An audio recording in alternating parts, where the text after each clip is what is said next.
मंगलाचरण के पश्चात हम अपनी प्रथम प्रस्तुति आप लोगों के समक्ष रख रहे हैं। ध्वजा प्रस्तुतिकरण, बैनर प्रेजेंटेशन। बैनर प्रेजेंटेशन के लिए श्री दिगंबर जैन महिला महासमिति अहमदाबाद संभाग की हमारी साथी सखियां आप लोगों के समक्ष आ रही हैं। कृपया देखिए, वो आपको 7 तत्वों के विषय में बताएंगी। उनका स्वागत कीजिए। श्री दिगंबर जैन महिला महासमिति के सदस्य आए।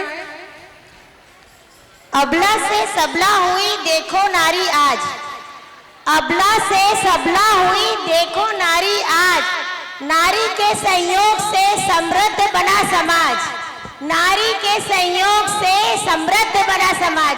तो आइए आज हम लोग इस समृद्ध समाज की नारियों का कुछ प्रस्तुति जो होने जा रही है उसके लिए जोरदार तालियां बजाएं और उनका स्वागत करें। आप लोग सुनिए।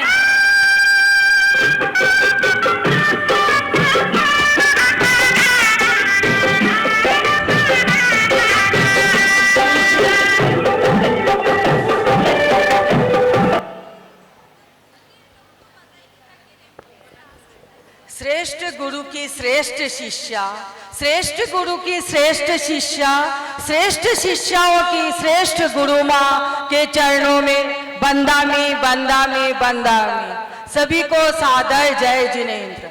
हम लोग दिगंबर जैन महिला महासमिति की तरफ से ध्वजा प्रस्तुतिकरण में 7 तत्व का प्रस्तुतिकरण कर रहे हैं।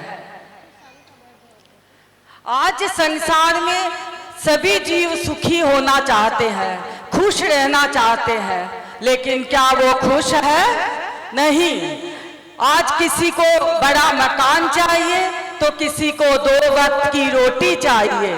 ये इच्छा उसकी पूर्ति होती है तो नई इच्छा जन्म ले लेती है, जिसके कारण संसारी जीव निरंतर दुखी होता रहता है, वो सुख ढूंढता रहता है। क्या आप लोग भी दुखी हो? तो आइए आपको बताते हैं सुखी होने का उपाय। 7 तत्व जैन धर्म का आधार है। 7 तत्वों का जो चिंतन करता है वो कभी दुखी हो ही नहीं सकता। 7 तत्वों का सच्ची श्रद्धा ही सम्यक दर्शन है। तत्व यानी वस्तु का सच्चा स्वरूप। तत्व 7 होते हैं: जीवा, जीवाश्रय, बंध, संवर, निर्जरा, मोक्षास्तत्वम। आइए हम आपको इन 7 तत्वों से मिलाते हैं।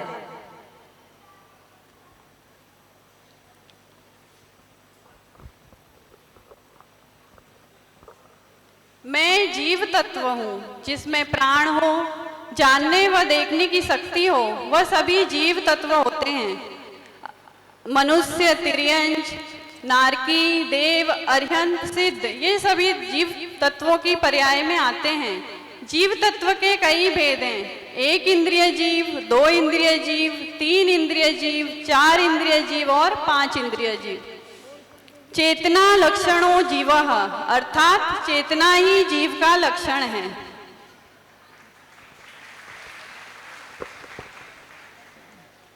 मैं अजीव तत्व हूँ, ज्ञान, दर्शन, चेतना रहित तथा आत्मा से भिन्न सभी द्रव्य अजीव है।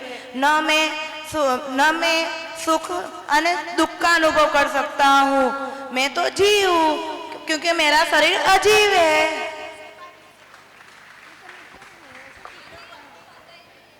मैं आश्रव तत्व हूँ। आश्रव अर्थात कर्मों का आना। जीव और अजीव दोनों मिलकर कर्मों को बुलाते हैं, जिसे आश्रव कहा जाता है। जैसे नदी में नाव चल रही हो और उस पर छेद हो जाए और उसके अंदर से पानी निकले, वो आश्रव तत्व के अंतर्गत आता है।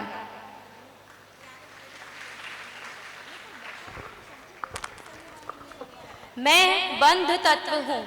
जब कर्म आकर आत्मा से जुड़ जाते हैं उसे बंध कहते हैं, और जब तक ये कर्म अपना फल नहीं दे देते तब तक आत्मा के प्रदेशों के साथ निरंतर जुड़े रहते हैं। अर्थात कर्म परमाणुओं का आत्मा से जुड़ना ही बंध है, जिस प्रकार छिद्र हुई नाव में पानी का होना।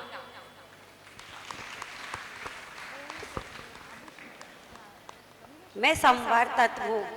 जैसे कर्मों को आने से रोकने को संवार कहते हैं। आत्मा को जीव और शरीर को अजीब माने पुरुषार्थ को करने से कर्मों का आना बंद हो जाता है, उसे संवार कहते हैं। जैसे नाव में बैठा आदमी नाव के छेद बंद करने से उसके अंदर पानी आने को रोक देता है, उसे संवार कहते हैं।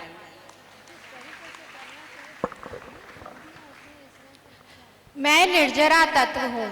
आत्मा में कर्मों का आना और उसका क्षय होना ही निर्जरा है। ये जन्म मरण के चक्र से मुक्त होने के लिए आवश्यक है। हम अपने कर्मों की निर्जरा तप करके, उपवास करके, प्रायश्चित करके, नियम उन्नोदर रस परित्याग करके कर सकते हैं। इस प्रकार आत्म प्रदेशों के साथ बंधे हुए कर्मों का अंशतः क्षय ही निर्जरा है।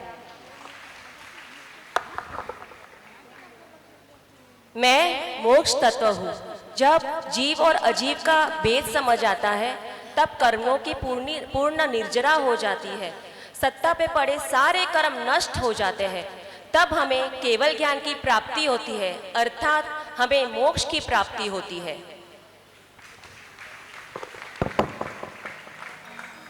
सात तत्वों का ये परिणमन हुआ निज आत्मा से मिलन हो। सात तत्वों का ये परिणमन हुआ निज आत्मा से मिलन।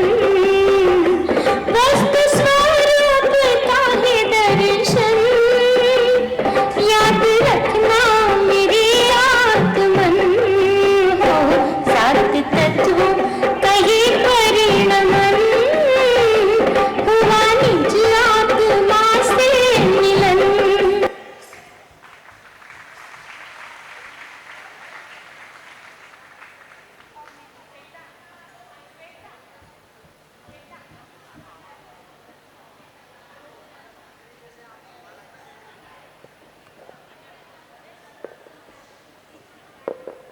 तत्वों का ये परिणमन हुआ निज आत्मा से मिलन हो। सात